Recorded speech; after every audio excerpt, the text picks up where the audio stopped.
Imagine what the world would look like if Black men showed up whole. Families would look like. Imagine what our businesses would look like. Imagine what our communities would look like. Imagine what the world would look like if Black men showed up whole.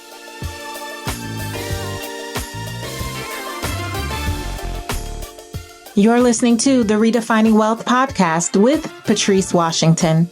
In today's episode, I sit down with journalist, producer, and content curator, Jeff Johnson. He says that when men are allowed to take off the mask, then they have an opportunity to thrive. Hey there, this is Patrice Washington from patricewashington.com, where we chase purpose, not money. Welcome back to another episode of Redefining Wealth. If you are brand new here, this is what you need to know. This is the unconventional personal finance show because we don't just talk about money in the traditional sense. This show and our community understands that wealth is so much more than money and material possessions. We believe wholeheartedly in the 12th century definition of wealth, which was the condition of well-being. And so each and every week, we discuss topics that get to the heart of our well-being in so many areas. So if you want to learn more, I suggest you go to patricewashington.com/start here so that you can get familiar with our 6 pillars of wealth. That's patricewashington.com/start here. Today's episode is a special one to me. I'm doing this episode in honor of Father's Day. And what came up for me in particular was that I wanted to do something to really support the Black men in my life. I feel that there has just been so much going on that I wanted to do something to encourage so many great Black men out here. And so, yes, this podcast is like 82% women downloaded by women. It says in sites 82%. But for the 18%, whether you're Black, white, yellow, purple, or gray, and whether you're male or female, and whether you think this applies to you or not, this conversation is so rich. I want to encourage you to listen. It is so rich, and it helped open me up to so many things that even as a Black woman, I've just never thought about. And it's given me so much perspective in how to even support my husband and my brothers and my father and men in my life that I truly love. And so I don't care who you are, what color you are, where you come from. You will learn so much from Jeff. And he says early on in the episode, I put a lot of responsibility on him, but you will hear in this episode, I barely talk. I think that when you really don't know what to say, but you want to be helpful, that means it's just time to listen. And what I'm seeing out in social media is people are so quick to have a reaction and have a stance. And so they're making fools of themselves, quite honestly, because they're not taking time to listen. And talking to Jeff was my opportunity to listen. And I did just that. And I hope that you will too. So without further ado, let me give you Jeff's official bio. Jeff Johnson is a social architect and storyteller committed to Black men. Jeff has been on a journey to liberate himself from the trauma and character flaws that he believes contributed to periods of his own arrested development. He's had a diverse career as a journalist, producer, and TV host, as well as successfully running his own strategic communications firm. But his passion is developing content and ecosystems that elevate the complexity of men and provide spaces committed to men becoming their best selves. From creating, producing, and hosting BET's Man Cave to launching the Men Thrive community, he is intentionally curating experiences for the empowerment of Black men. Without further ado, here's our good friend, Jeff Johnson.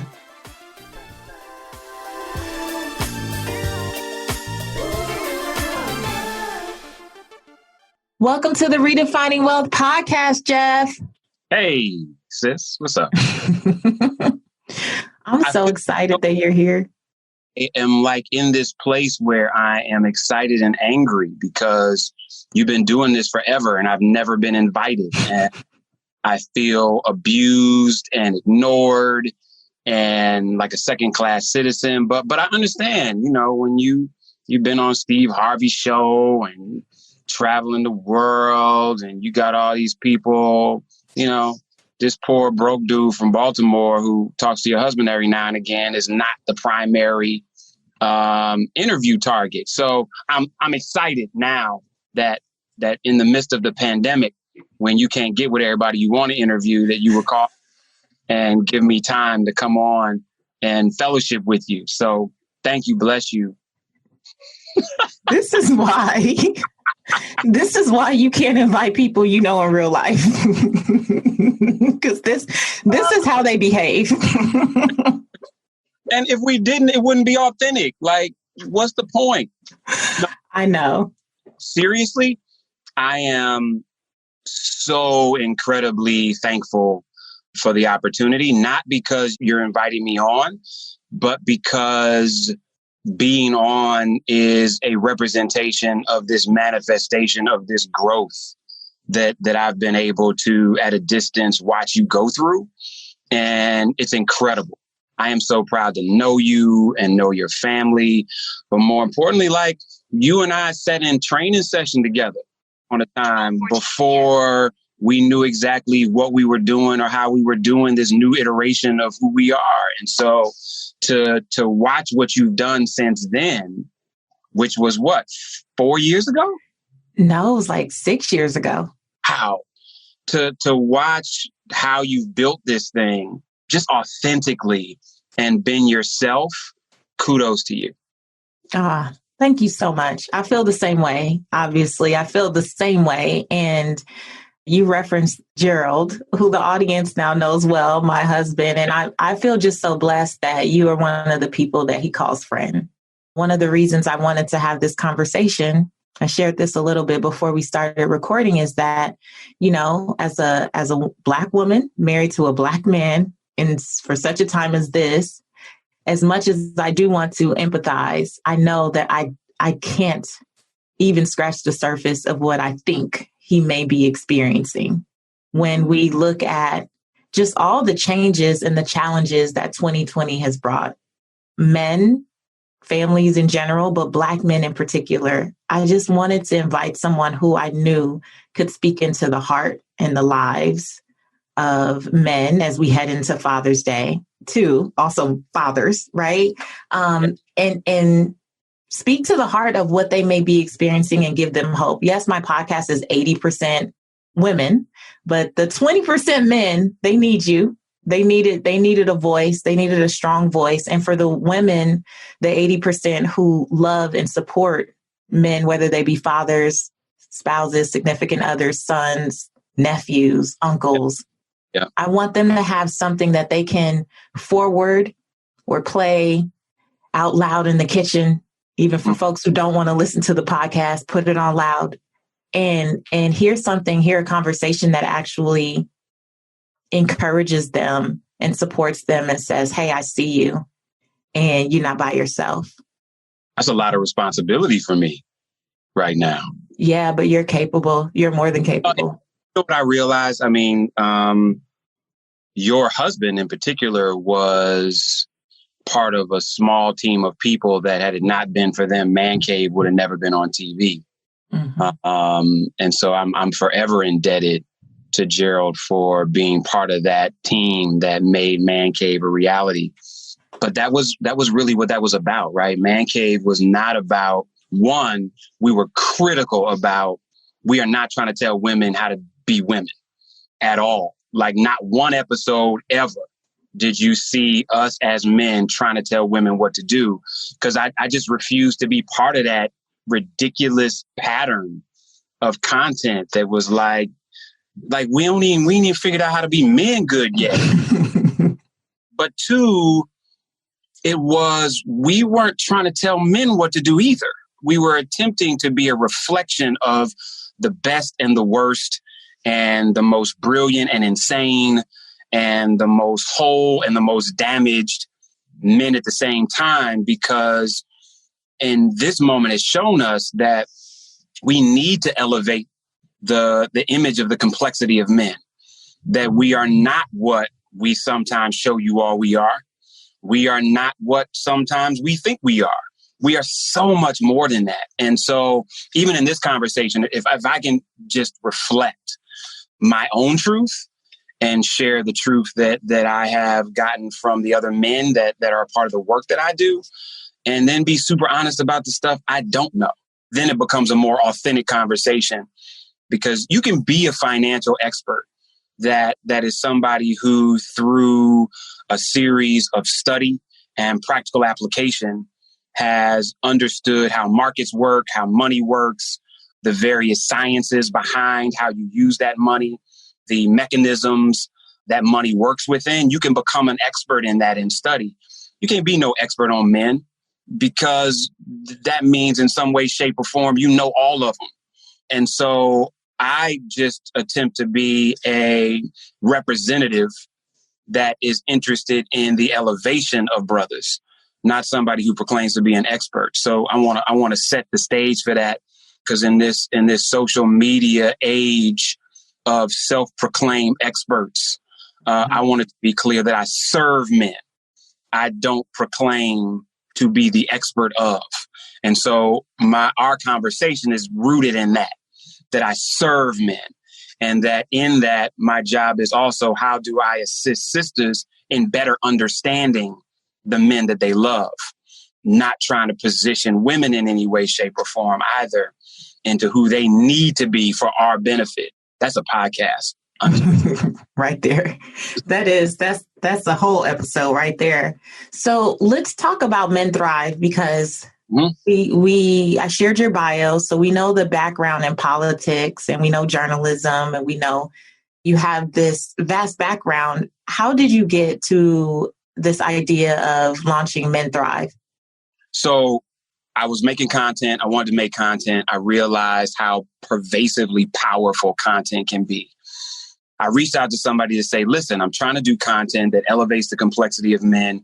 And so I want to bring on some psychologists that can consult with me, so that I'm not unintentionally triggering, so that I'm not unintentionally, even whether it's through script or whether it's through archetype, demonizing men or compounding trauma. And in that, I met this brother named Kevin from Henry Health, an organization that was attempting to create culturally intentional therapy specifically for Black men. And I'm like, yo, we need to partner. And they were incredibly efficient on the business side and with clinical care, but not so much experts in culture and content. And so it was a marriage of equals, where Men Thrive became the first community powered by Henry Health. And so I'm a curator in that I'm developing, we have a podcast that's specifically about conversations with men.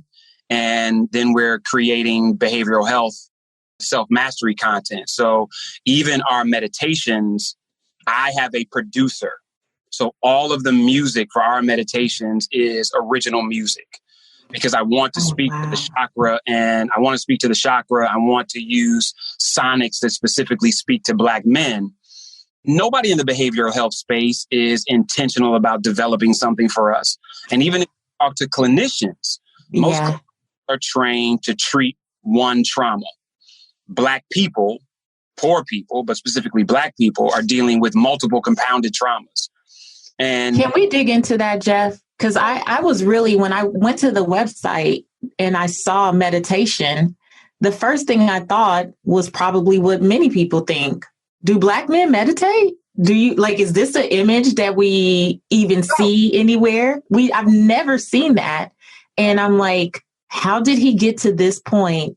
And how receptive have you seen men become to this idea of meditation? Incredibly and terribly at the same time. So let's not pretend. Listen, there are Black men who meditate. And so whether it is because they have spent time in other countries where meditation has a different narrative, or whether it's because they have come up in a place where they've been more privileged than others and been exposed to it in a way that, shit, let me try this. Or maybe they've been in a place where I don't know what to do, and so I'm willing to try anything one time to see if it helps. But the thing about it is there is a fundamental challenge in it. That is, most of the behavioral health space has postured this content through the lens of coping. And so brothers don't want to cope. And so it makes them feel weak.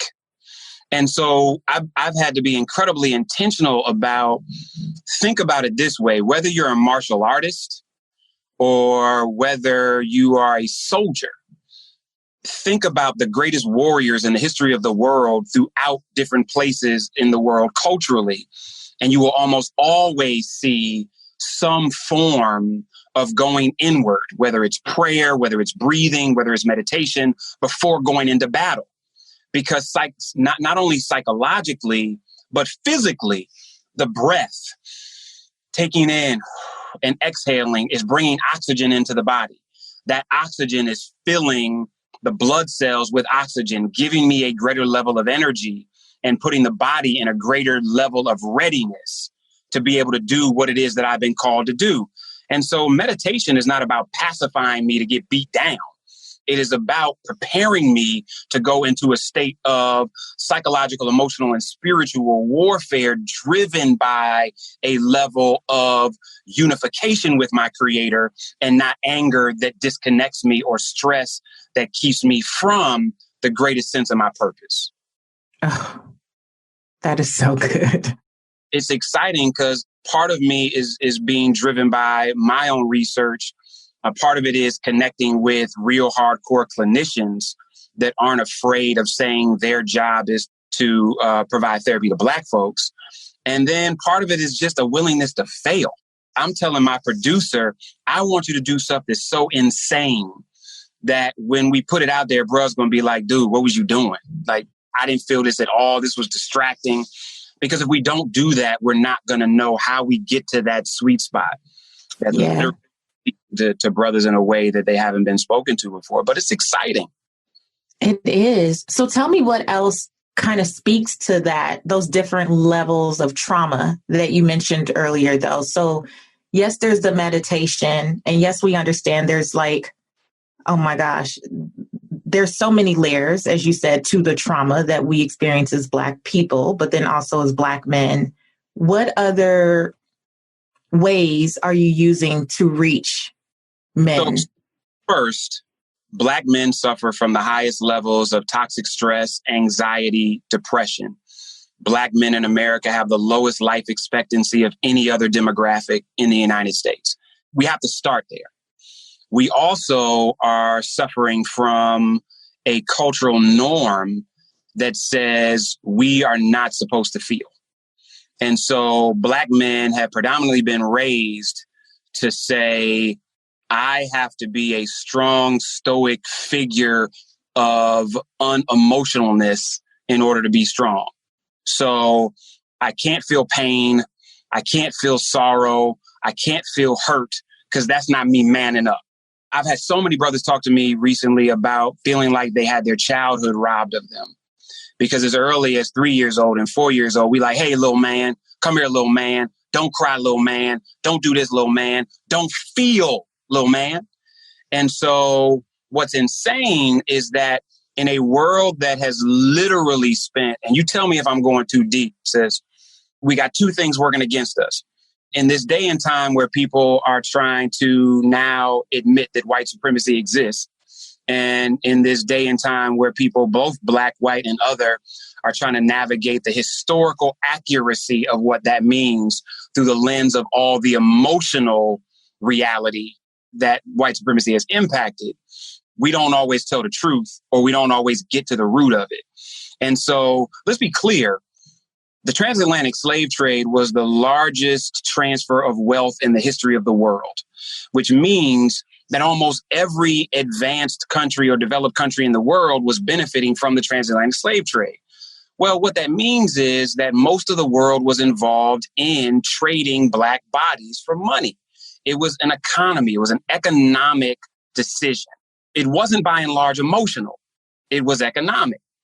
And so the problem with that is you have systems people that understand the power of an economy that have to ensure that human people buy into that system for as long as possible. Why am I bringing this up? Because systems people who understood the economy of this had to create an academic and social narrative that prevented human people from seeing Black people as human and saying we can't continue this economic system. So at some point, human people are like, wait a minute, my nanny that's taking care of my baby is a human woman. And as a result, how can I continue to enslave her? Well, when you create academic study that says these aren't really full humans, these are subhumans that can't think the same. They can't love. They can't create bonds the same way that we do. And then you have a social narrative. The first movie in the history of America was Birth of a Nation. Birth of a Nation was a commercial for the Klan that ultimately said white people have to protect themselves against the sexual ravagings of Black men whose only real desire to go through the hillsides and rape and pillage white women. So wait a minute. This whole narrative of inhumanity that was necessary to drive slavery was then perpetuated throughout the history of this country, where Black men don't feel, Black men don't think. So we love Black men who are sports figures because they give us their bodies. That's why you should shut up and dribble. Because why do we need to hear what you have to say? Because you are a body that we're sent here to entertain me.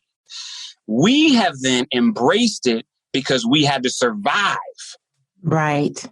In the words of Paul Lawrence Dunbar, we wear the mask. We wear the mask because we can't show ourselves as human because you can't handle our humanity. Our humanity scares you. Our humanity, unfortunately, there's so much brilliance in our humanity. When you have suppressed it, now that it shows up, you don't know how to embrace it. And so Black men had to say, I can't feel, I can't express, I can't show these things. Here's what's crazy. And then compound that with Black men saying, I can't even show real levels of joy because now I look goofy. I can't show real levels of excitement because I got to act like I've been here before. I can't show that I don't know something because I don't have the flexibility not to know. Because if I show up in this space, I got to know. Otherwise, I'm not going to be in this space again. So comprehensively, and I hate to be so long-winded on this point, but comprehensively, Black men have been in a place where they have been told that whether it's protecting themselves against white supremacy or whether it's about protecting themselves against the attack of other Black men who now view me as an enemy because of white supremacy, that I can't feel. So we have got to destroy that in a way that says in us feeling is our greatest humanity and in turn our greatest power, whether it is with our sisters, whether it's with our other brothers, whether it's with our children, whether it's in the world. The moment that we can acknowledge our feeling without being controlled by it, when we can embrace our feeling and then attempt to go in to examine it in the most healthy ways, and that we can use our feeling to be able to manifest our purpose, that is where our power is. And we don't have a narrative for that. And so part of what Men Thrive is about is how do we help brothers show up whole, operate in joy, and live with power? Because in that humanity is our greatest strength and our greatest opportunity to show up whole. And imagine what the world would look like if Black men showed up whole. Families would look like. Imagine what our businesses would look like. Imagine what our communities would look like.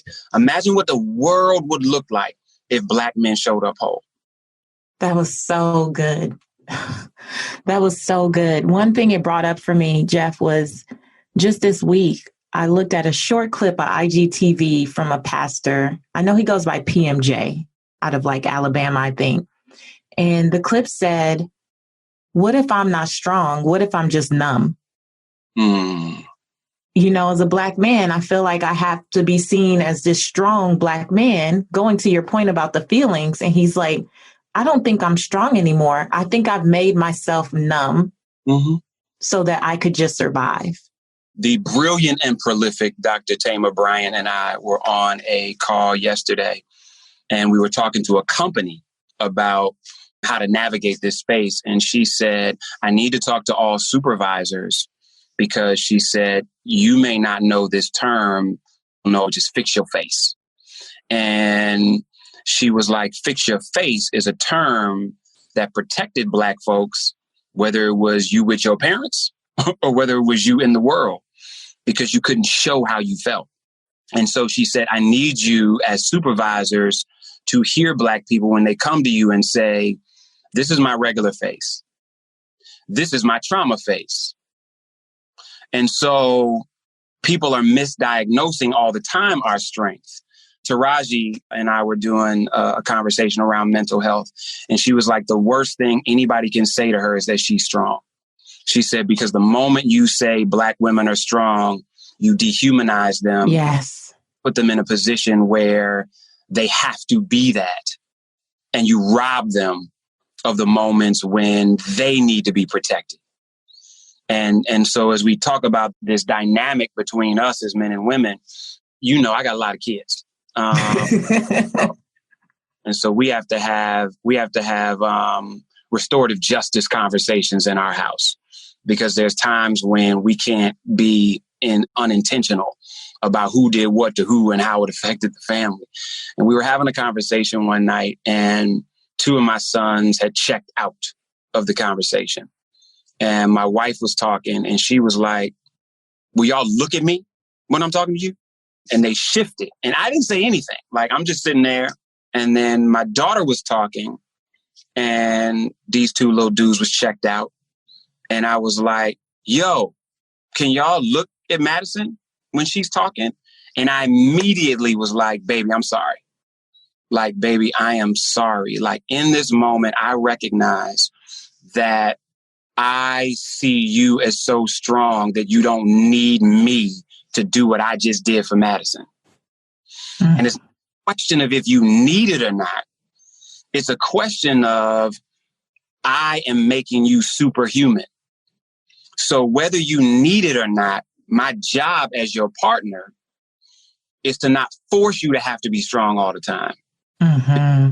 Times when I am being strong for you.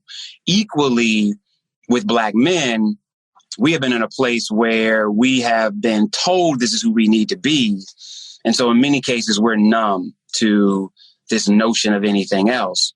And so even when we're hurting, we won't tell you, we won't say it, we won't show it, which is why we're suffering from the highest levels of toxic stress and the highest level of depression and the highest level of increasing rates of suicide and the lowest life expectancy. My grandfather committed suicide when he was in his early 60s. He went blind from an increased case of glaucoma, and he was a worker. My grandparents moved from Columbus, Georgia to Cleveland when the Ford plants opened, like so many others did in the Second Great Migration. And going blind, he couldn't work. Now, the family was still getting long-term disability and pension and all of this. So the family was taken care of. He did not feel like he was valuable. And there was no term called emotional intelligence at that time. Mm. Black man from Columbus, Georgia, who was born at the turn of the century, he didn't talk. And my grandmother didn't know how to have conversations with him about how he was feeling. His children didn't know how to have conversations with him about how he was feeling. And so he was in this place of isolation, surrounded by people, feeling useless, and took his own life. And I think about that on a regular basis, about how my father and my uncles have been revolutionary in their ability to communicate things that my grandfather didn't even think was possible. And so I have to be equally as revolutionary in not only how I show up emotionally, but how do I encourage other brothers to have the space to. And so that goes back to your original question, which the first thing we have to do is, how do we have conversations different? That the barbershop is the highest evolution of Black male conversation and nonsense. It is an unbelievably important cultural place because it's a safe space for Black men, but it is often it's the most honest place that we talk about everybody but us. So we'll go hard on him and her and them and that. And ain't nobody off limits at the barbershop. But how often you hear somebody coming to the barbershop like, hey, y'all, man, it's really rough with me and wifey this week. And I ain't feeling good about it. Or, yo, old girl just ripped my heart out.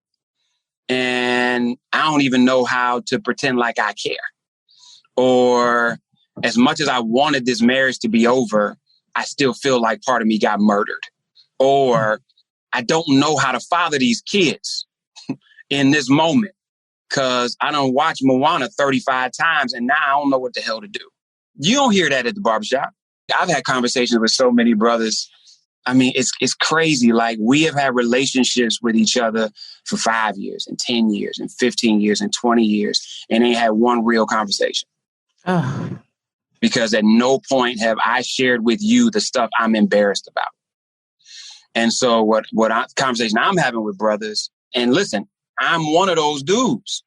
Reverend Jamal Bryan and I were talking the other day, having a similar conversation. He was like, Jeff, I appreciate you so much because you've had those conversations with me where you've been like, all right, I ain't talking to Reverend Dr. Jamal Harrison Bryant. I'm talking to Jay, and Negro, you lying to me. And I was really up. And I was like, yeah, Jay, but to be honest, we ain't had them conversations till we was 10 years in. Yeah.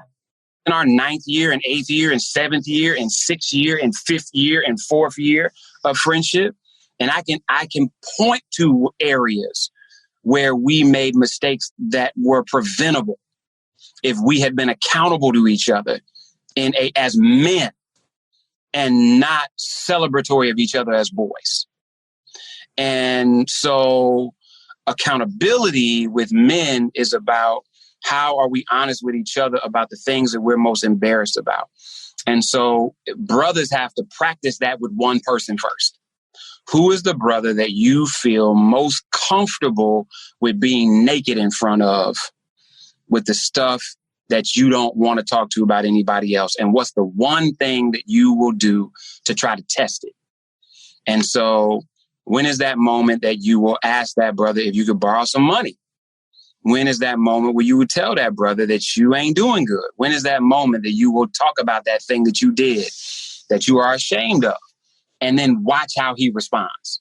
And most of us are shocked at the space where they acted like it wasn't nothing. Right. That's what often happens when you tell the truth, though, right? Like, yeah. I even as a woman, there were so many things, losing my son, like just different things that I went through that I felt like in those moments, it was just me.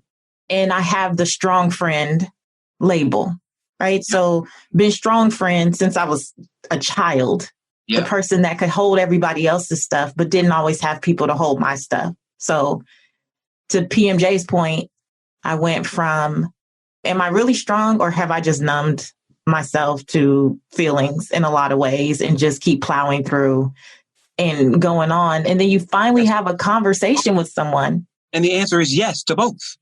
Yes, right. I'm really strong. And yes, I'm too numb. Yeah. And you finally have a conversation with someone and say, this is what I went through in my marriage. Like, this is that thing that I was most embarrassed about or too concerned about protecting my image to talk about, and then give someone the space to go, girl, me too. Yeah, that happened to us in 2012. Let me tell you, this is what, but it's not until someone says something. The little things. Like, so we in this space, like, I got to tell somebody about the bankruptcy, or I don't have enough money to pay my rent or my mortgage, instead of it's just a bad day. Because you don't practice having transparent conversations about the little things. One of my boys just the other day was like, we're trying to see our friends, man. This time is crazy. I need some energy and I need some couple energy. And so one of my boys was like, come over, and his wife is like the Gestapo around social distancing. So she's researching stuff. She's measuring chairs in the backyard to make sure they're the right distance away from each other. She was like, we couldn't smoke cigars because you know how far that cigar smoke travels and there's particles. And I'm like, oh, I'm just not coming over there, y'all. We just gonna Zoom. But they invited us over, Patrice, and we were scheduled to come over, and it was one of them nights. And my boy was like, "Hey, y'all still coming over?" And my normal response would have been like, "Nah, some came up with the kids," or "No, I just got pulled in with this client." And I was like, "Yo, Wes, it's one of them husband-wife days. And she ain't happy with me right now. And I ain't happy with her right now. And I don't even know how to go to her and be like, hey, we supposed to go over their house tonight. Truce. Like, I ain't even there. So what I'm going to tell you is, let's plan for later on in the week, because I know that both of us will probably come down within the next 24 hours and be in a good space. But tonight ain't that space. And it was incredibly liberating, because he was then able to, one, fully understand where we were. And as my friend, ask some pertinent questions to make sure it wasn't something more serious. And two, I was just able to be transparent about, as dope as I think my marriage is, and as great as this moment is for us, like, this is what married couples go through. And so if we can't be transparent about the little things, it makes the big things seem like Everest. Mm-hmm. And so that's part of that practicing piece too. So start small. Yeah. Start with the simple, everyday things. Yeah. It normalizes it. Mm-hmm. If I can be transparent with you about the small things, we got a track record of trust. So that when big things hit, I'm not so anxious about, dang, can I call Patrice about this? How is she going to respond? No, I've told you 15 small things and you never judge me. I told you 12 medium things that were really a struggle and you always showed up. I asked you something, and even when you didn't respond the way I wanted you to, you responded in a way of true friendship.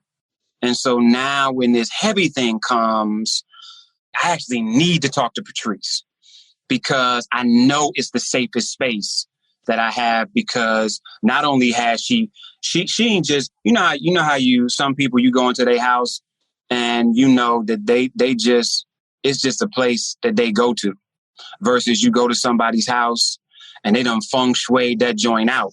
Like, every wall is colored in a way that emits a certain emotion, and they got plants in a certain place, and the art. We do that with relationships. And some of y'all just got blank rooms where all stand there to look at each other and talk about nothing that's meaningful. Some of you all have colored the wall with a color of understanding and a color of empathy, and put this soft couch there to show that I want you to come in and sit here for a while and commune with me, and plants that emote another level of oxygen. And you lit a fire to show that it's a cozy place to be able to sit. And we do those things, and you don't want to go to nobody's house and sit in a blank room on a folding chair. And so how do you emotionally create these feng shui environments that says to your friends and to your family that this is a safe space to commune, not a transactional place for banter? Oh, that's so good. This track record of trust. That is so good. I remember having a conversation with Gerald too. You guys have probably talked about it. We talked about, though, him growing up being so transactional. Like, I would say, hey, you don't have to do business with him. That's just your friend. Like, you guys should just be friends. Gerald didn't even know what that meant. No, he didn't. We had that conversation maybe 7 or 8 months ago. And I was just like, dude, stop. Like, I was like, I need to introduce you to some people. And I'm like, when I introduce you to them, this ain't about the deal. You ain't got to figure out what the approach is to make them feel like this in order to do this. This is like, yo, you're a great dude. He's a great dude. Y'all both live in Atlanta. You both like cigars. Connect and smoke a cigar. and have a conversation about the kids and talk about the weather and some football or whatever. And I said, the problem is almost everybody that knows you thinks that you about the deal. So you got bros that actually love you that don't know how to have a non-transactional conversation with you because they've never even seen you as open to it. Because you just move, you just making deals, you making things happen. You holding this up, you doing this, you setting the next thing up, you making this happen, you doing this over here, you doing that over there. And you've never slowed down in this current iteration of your life long enough to just be Gerald. Not Mr. Washington, not senior of this, not leader of this, not creator of that, not executive producer of this. And the reality is you owe yourself that because you're a great guy. Yeah. And most people just know you as a great business person. And the reason why the great business person is 25 feet tall and the great guy is 3 feet tall is because you don't feed that dude. And I think that's the other piece, right? How do we feed? I don't believe in balance. I just don't know if it's possible, but I do believe that we have to always be intentional about what are the areas of us that we have to feed as men so that they don't die. And so much of our value has been rooted in our work that we have very seldom fed who we are as men. COVID has wrecked shop on a lot of brothers. Like one of my boys hit me and he was like, Jeff, man, we need to have a conversation. And I already knew. And I said, all right, so do you want me to have a you, my man, pep rally talk? Or do you want the I'm your friend talk? And he was like, I want the I'm your friend talk. And I was like, okay, your problem is you ain't got nowhere to go in that $250,000 car that you bought to help define who you are. You can't wear none of them clothes nowhere that you just filled your whole closet with. And that jewelry is sitting in a box because why wear this Rollie around the house and this Cartier around the house? And you spent the last 4.5 years building your identity around stuff that you bought that you can't take nowhere now. And now you in the house by yourself, looking at yourself in the mirror and you don't know who the hell you are because you ain't fed that dude. So what you want to talk about? Yeah. That's it. And so women who love Black men, it's an incredible moment to help remind them who they are for real. Yes. Not who they are on their resume and who they are in the spirit realm and not who they are at the office and who they are to this family and not just who they are to the world. And in that, we as men can begin to course correct based on some real intentional investment in those parts of who we are. And there's mental health in that because there's value in that part of our identity as husband, as father, as man, not just as breadwinner, as entrepreneur, as executive, as doer, as grinder. Because anybody that loves Black men will get them to understand the fallacy of the grind. The grind is not supposed to be a perpetual state. The very definition of it is two things rubbing together until one thing is ground down to no longer existing. So if you are a perpetual grinder, then you are embracing the fact that I'm going to kill myself doing this. If the grind is a temporary state that leads to me building, then ultimately, as I'm building me, not grinding myself down. And so part of Men Thrive is actually about that thrive. We believe that we are supposed to embrace the fullness of who we are in communities that lift us up, that we would be able to build to thrive, not reduce our humanity to isolate ourselves to be in places that we grind to survive. And any of us that love Black men will begin to speak to what are we building? Mm-hmm. Begin to ask Black men, what are you building? And it doesn't have to be a multi-million-dollar business. It's this family. Right. some huge tech company. It can be these babies. It doesn't have to be some world-renowned institution. It can be my legacy. And so as we're engaging men, we have to change our cultural conversation and norms that still acknowledge the fact that I want you to go get that bag. Yeah, I want you to build this, but not at the cost of you losing your whole self. That's redefining wealth. Like, that's why this conversation is so important. That is redefining wealth, is teaching people that true wealth is so much more than money and material possessions. And what good is it if you're not yourself, if you're killing yourself in the process, if your wife don't like you on most days?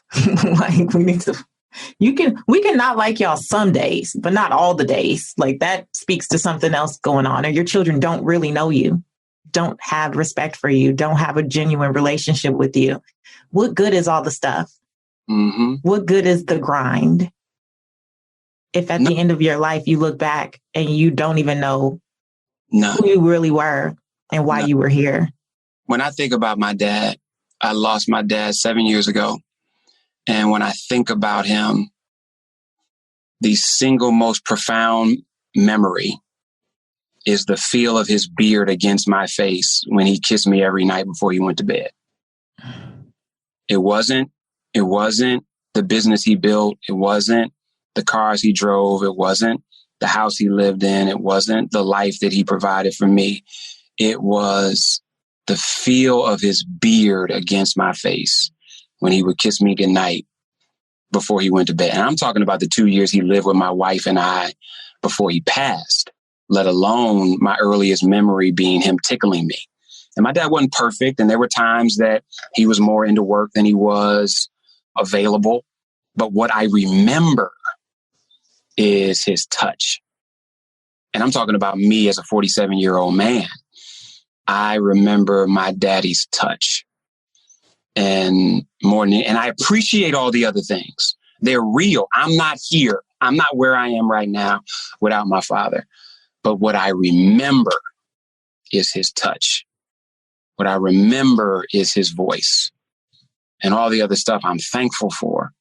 But that's the stuff, right? That's stuff. That's the stuff. That's the stuff. Yeah. I knew you would come through, friend. Oh my gosh, this is so good. I knew you would come through. Before I let you go, I have to ask you a few redefining wealth, rapid wisdom questions, we call them. So tell us the first thing that comes to mind. How do you define success? Greatness. I hate the word success because I think success is driven by what the world says you have to do in order to be recognized. And you can be great when nobody's watching. Mm-hmm. How do I just operate in, how do I attempt to achieve mastery? So success for me is the quest for mastery. I love it. How do you define wealth in 3 words or less? Thank you, Daddy. Yeah. You just gonna drop that on us? You're not gonna give us a little? Because when your children say thank you in the truest sense of the word, for giving them what they needed, not what you told them they needed. That's beautiful. Okay. What's one book that has redefined how you see wealth? Oh, good question. Why Should White Guys Have All the Fun? By Reginald F. Lewis. Reginald F. Lewis was the first person to negotiate $1 billion deal in corporate America. And he's a brother from Baltimore. Why Should White Guys? Beatrice Foods was the deal. First $1 billion deal in American corporate history was negotiated by a Black man from Baltimore named Reginald F. Lewis. Oh, wow. We have to link to that. I've never heard that story. Yeah. Okay. And the last one, you're going to fill in the blank. My name is, and for me, the truth about wealth is. My name is Jeff Johnson, and the truth about wealth is that it is a multi-generational journey. Mm-hmm. Love it. Worth Magazine in 2003 did a 3-part series called The Family's 100-Year Financial Plan. And it talked about how some of the wealthiest families in America view money and how they handle their personal wealth, and talked about how cousins get together in teams. So this generation is actually competing against this generation to bring a return to the family with their personal wealth, with pieces of their personal wealth. And it just reminded me that sometimes being broke makes you short-sighted about what the real power of money is, and that wealth is a generational proposition. And when we view it generationally, we don't feel like it's all on us to do it one time. It's a relay race. And so my job is, how do I have my family collectively in a better place when I hand the baton over than when I got the baton? This is the ego, and I got to be the one that saves the family versus I got to be the one that propels the family and sets them up so that this next generation can further propel. Ooh. Rarely do I not have things to say on my podcast. This is very rare. Long-winded, and these are really good questions. That was the last one, but thank you so much. I have to listen back to this. You dropped so many gems, and I just really want this episode to be a blessing to Black men in particular, and the women that love them, and the people that support them, and the people who are ready to be allies who don't understand some things. So hope they learn some things today. You delivered, friend. Thank you. I appreciate you. Of course. Of course.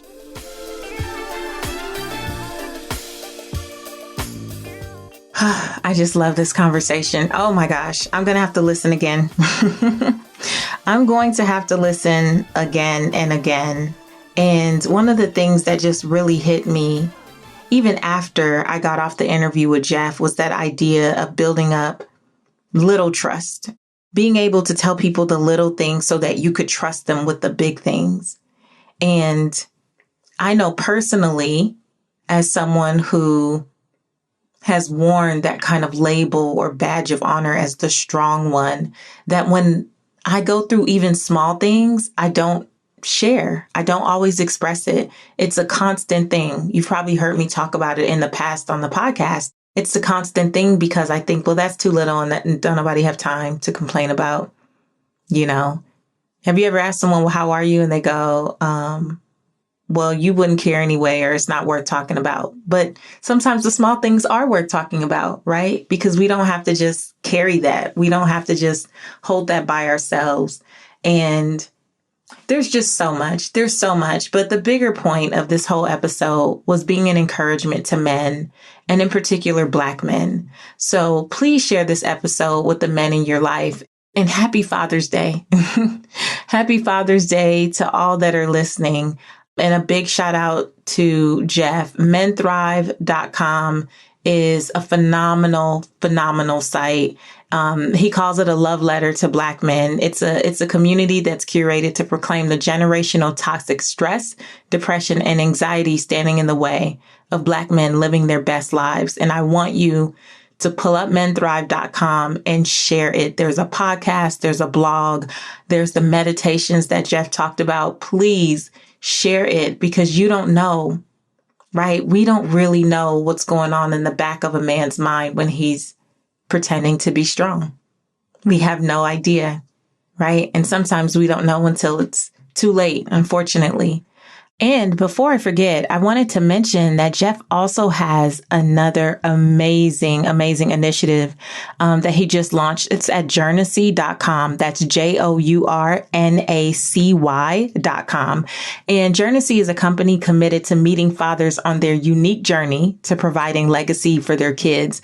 So what he's creating is a safe space with fathers in mind, where they can share what they know and learn what they don't know. And they just launched this really dope bag that you guys should check out. If you have not gotten your Father's Day gifts together, this looks amazing. Go to journacy.com, journacy.com. As usual, we will be discussing this episode in our brand new Facebook community. So look for us on Facebook, Redefining Wealth Community with Patrice Washington. And you can find me in social media, Seek Wisdom PCW.